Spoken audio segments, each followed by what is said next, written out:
All right. Good afternoon. Is anybody out? Mid-June weather, huh? It is nice, huh? Yeah, pretty good. Is anybody out for the game? Any injuries? Sethan will not play, but I think that we're pretty good. Jordan will be back and has practiced all 3 days this week, and it appears our tackles are feeling better, as is Tanner Farmer, and so is Devine. I think he's felt better through the week. I don't think we had any setbacks today, so I think we're pretty stable that way.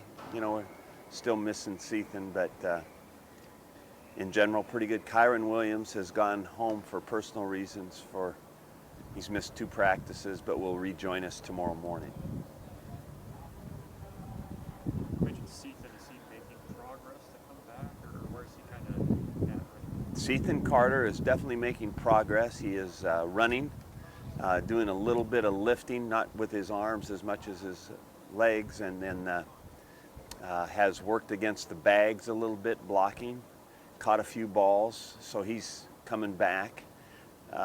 We won't know for a few days if he's going to be available for Ohio State or not. What have you thought of the tight end's play in his absence, Sam in particular? We're fortunate to have some depth there for sure, and especially an experienced guy like Sam. Sam's a good player, and then Trey Foster has been a very versatile player and is a good player. So we have a little bit of depth there. Tyler Hops has gone more, Connor Ketter. So like I said, it's pretty good depth. Even though we've lost a real good player, those guys have done a nice, solid job. In a game like this, with Tommy in particular, what's the balance between, wanting to make a play and also understanding this could be a game of field position, knowing to live for the next play? I mean, is that something you can talk about with the player? How do you kind of balance that? I think that's a valid question. It'll be, I think, a very important field position game for sure.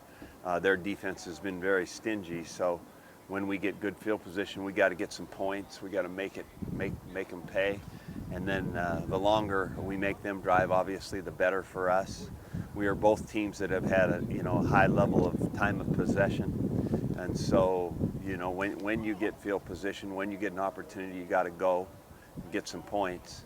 And then I think that on the other side of it, which kind of talks out of both sides of my mouth, we have to be aggressive. We have to get some big plays. I think big plays could be a deciding factor in this game because it flips field position, whether it's in special teams or offense. I think that we got to be aggressive to try to get some big plays.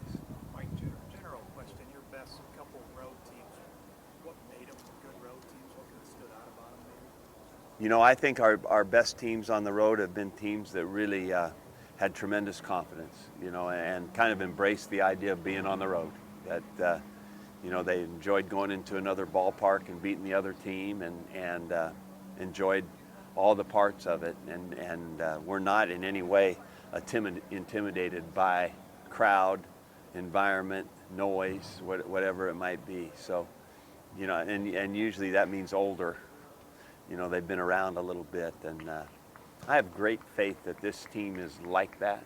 That I think that this will be a tough crowd. This will be a noise factor. I don't think we'll let that be the deciding factor in the game. Does one of your teams come to mind that was really good at that? Anyone stand out? Oh boy, I think that I wish somebody was here to help me the year. It was the year we actually beat Wisconsin at Oregon State and then went down the next week and beat UCLA on the road. And I thought that both of those games, beating a good team and then going on the road and beating UCLA down there, was really good for our team. I think Wheaton was a senior and Cooks was a junior. Might have been, it wasn't too long ago. What do you remember from that 2011 game, Camp Randall? You guys Oh my gosh, it was horrible.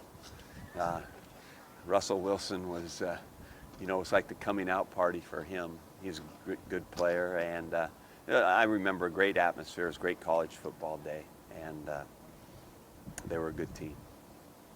I know you mentioned. Do you sense anything different with the team? Any more excitement, or is it? There's a little more buzz, I suppose. This team has been good, though. I can't make it overly dramatic, because I don't think that it is. I think that this team has liked playing and getting ready to play, but there might be a little bit more of a buzz right now. I know you mentioned you'd like DeMornay to get a little more space to return some punts. How do you feel about kind of the effort in that and that going into this game? Well, Brian, I hope we've made some strides that way. It only come out in the ball game, you know, and you need a little bit of luck. You need the right kind of punt, and then with the right timing of giving him some room, and then we'll see how we do. That is definite goal, and it's something that hopefully we've made some strides in and make it come alive in a game. You guys were pumping in that crowd noise this week. Do you feel like that accurately simulates what you're going to see here this weekend? I doubt it, you know, but I think you just try to do what you can it's more of almost an emphasis than it is reality.